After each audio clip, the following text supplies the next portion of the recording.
I read so many books in August, I needed a part 2 with this wrap up.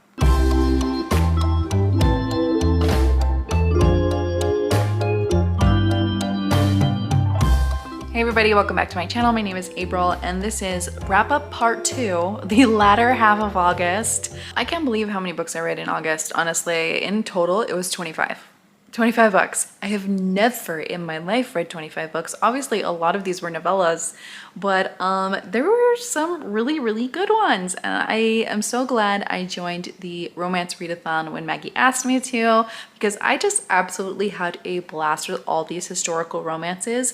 This readathon also helped me read so many new authors, so many BIPOC authors, and it was a fun, great time. I didn't love every book that I read, but I still really enjoyed the majority of them. Okay, the first 2 books I read at the latter half of August were actually not historical romances at all. In fact, they were weird as hell. The first being Honey, I Shrunk Your Cooch. Let me be clear that this was a very strong 5 stars until the end. The very end I didn't like. I didn't like the turn that they took, but however, up until then, fan-fucking-tastic. Okay? You have a woman who just hates her husband. His name is Mark, and the entire time she is so incredibly resentful to Mark. She feels very unsatisfied by Mark. And one day she goes into his laboratory and somehow she gets shrunk to the size of an ant. And she's also giving off these pheromones, and some ants come and start taking her back to the anthill. Let me tell you, this is a horror. At some point, this becomes a horror book. It crosses over from weird to horror, and then it gets into this incredibly smutty time that is absolutely sickening. But it is so entertaining. I absolutely loved this one. Again, it takes a turn at the end that I just can't give away, but yeah, this was 4 stars. And then since that book literally is like 20 pages or something like that, I also read Mating the Mantis, and this is by MJ Edwards. Maggie actually had this book on her Kindle Unlimited library or something like that for a very long time. And since, you know, her, me, and Vita and some others really like weird books, we decided to go ahead and read this as well, along with Honey, I Shrunk Your Cooch. And let me tell you, this was 5 stars. This was the absolute ridiculous thing that I've been wanting in one of these weird books. This was amazing. In this, you have a scientist who really loves praying mantises. I mean, really loves them. She studies them. She has pet praying mantises that she calls like Gordon 1 through 45 because she apparently also kills them a lot. Through various reasons. And she calls them all Gordon. She even dates a guy that his name is Gordon. And oh boy, again, all these human men just leave her very unsatisfied. So one day again, she has some scientist friends who have an enlargement ray. She goes to this enlargement ray, bringing one of her mantis friends, thinking this is it. Her entire sexual fantasy will be fulfilled by enlarging this praying mantis into human size. And things go from there. I will not give away the ending because I think this book is perfect in a lot of ways. It is everything I wanted in a completely bonkers, weird romance. And I absolutely had a great time with this. Both these books are very extremely short. You're talking like 20 something, 50 pages. No, not even 50 pages. Like they're very short. But they are so satisfying, and when you read them with friends, you just can't help but squeal. Sometimes you get the ick. Sometimes you go through this like plethora of emotions that I just like, I'm all here for. And it's just a good time. Like that's all these are. They're not serious. They're not meant to be serious. They're just a freaking good time. And I know, bugs, ew. Okay, if you have a bug thing, I totally get it. But let me tell you, this also is in some ways, I almost cried. I almost cried at the end. That's all I gotta say. But then the very end is extremely satisfying. So this was a 5-star for me. I absolutely had the most greatest time reading it. Another 5-star for completely different reasons, a much more serious book, was A Duke Won't Do by Jesse Cleaver. This is a historical romance, and I just really fell in love with it. Gwen is very suddenly sold off to a sheep farmer, Earl. And when she arrives at this sheep farm, she has absolutely no idea what she's in for. And when she meets her new husband, they're immediately whisked away to the chapel and get married like within the hour. She didn't even get a chance to change. And he is very terse, he is very abrupt, and he doesn't really care to establish a relationship with her. He literally marries her, doesn't even kiss her on her wedding day. And he's like, all right then, that's done with. And then when they go home, he literally hands her a child. Yes, his child. She has no idea what's going on. She doesn't know anything about this estate or anything, and she is kind of thrust into this situation where she has to figure everything out without any help from her brand new husband.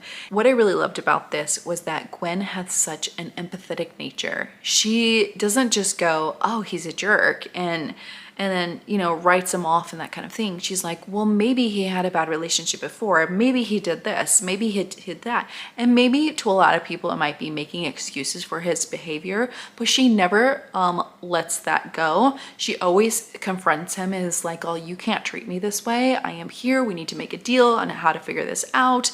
But yet she gives him the benefit of the doubt that maybe he's not this surface level guy who's just treating her as like another maid to his child or whatever. He has reasons for why he feels the way he feels. She also has some deep-seated issues that she's also going with, and I love seeing this relationship develop. I thought it was absolutely 5 stars. I love the cover. It's beautiful. And I definitely will be reading the second book in this series. Jesse Cleaver is probably a new author that I will read a lot of books from. The next book I read is The Yellow Polka Dotted Bathing Costume by Carolyn Lee. This is a novella as well. It's only 55 pages, and honestly, it was really delightful. I love Carolyn Lee's writing. She's more of like on the rom-com side of historical romance, and in this you have a woman who is going swimming, and she's in a terrible bathing costume, and of course, the love of her life is there. She wants to make a good impression with him. He's Scottish, and yeah, they're kind of like old friends, but yet they both like each other, but they haven't taken that next step. So that's this whole book and what's going on. I really enjoyed it. It was a good one, especially it being 55 pages. Like I didn't feel like it needed to be longer. I didn't feel like it needed to be shorter. I just thought this was really, really enjoyable. The next one I read was unfortunately not the greatest book for me, and it's really sad because I really wanted to like this author. The book was A Road to Reform by Hildy McQueen. I ended up giving this 2 stars only because I just started losing interest so much. Like the premise of this was really great. You have a man who had an inheritance at a young age and basically squandered everything, like just everything. Now he has an estate that's crumbling. His staff is running away and he needs to make money soon. So him and his little circle of friends of rakes decide to either marry for money or find a widow who will gift them money to like invest in this ship. And I really liked that premise because obviously they're not good guys, and you're like, how are these guys going to be good or become good? Also, you have Felicity, who is the sister of one of the 3 rakes, and so the hero in this is going after his friend's sister, or starts to have feelings for his friend's sister, so there's that little element too. But let me tell you, I think this book was just a little bit long for me. I started losing interest by the end, and the end wasn't really that satisfying as much as I wanted it to be, so unfortunately I didn't like this as much as I wanted to, and it was a 2 star for me. Okay, the next book, I feel it looks like I'm the only one who rated it on Goodreads. I feel almost proud of that fact. It is called Sex with the Fedex Man and is by Neil Wayne. Yes, this is another weird book, but with a human this time at least, right? This kind of came out of a conversation from the group of ladies that did all of the badass videos, and there was a situation that came by with somebody missing a package and then this whole story came about with the Fedex Man, and then we're like, oh my god, we need to read a Fedex romance. That was this one. I ended up giving it this 3 stars. Again, it's very short, like 6 pages, 8 pages, and really it's just this woman waiting for the FedEx person. She doesn't even care, and she just immediately takes them into her room and has her way with them. So it was interesting. If you like sex with strangers, you might like this one. It wasn't bad at all. It wasn't bad at all. It was just fine. Unfortunately, I like super weird, and I'm more of the creature feature type of weird, but this was fine. It was fine. Then I had another 5 stars, and this is called The Worst Romance Novel in the World, and it is by Cassandra Gannon. So I also had a DNF. These 2 books go together, and that is Not Another Vampire Book. So let me tell you how these 2 go together. So the first book that was written was Not Another Vampire Book. This book is about an editor, and she has to edit this book from a mom's friend, which she deems the worst romance novel ever written. However, she gets in an elevator and somehow she's magically transported to the book. So she has this long journey that she has to go through with a wizard warlock, avoiding a vampire who is very obsessive. And she has this, you know, fun, adventurous time with this wizard warlock, and eventually has a relationship with him. The worst romance novel in the world is like the book within that book. So Cassandra Gannon took all of the little snippets that she had in Not Another Vampire Book and made and wrote the worst romance novel ever written. And let me tell you, I think she succeeded. She succeeded. It is absolutely terrible. I thought this was gonna be like a paranormal vampire or like a paranormal historical. And if it's supposed to be historical, well, it technically is, because it's supposed to be like the year 1892, but they talk about modern day things all the time. So it's just like, the heroine is terrible, the hero is terrible, the villain is terrible.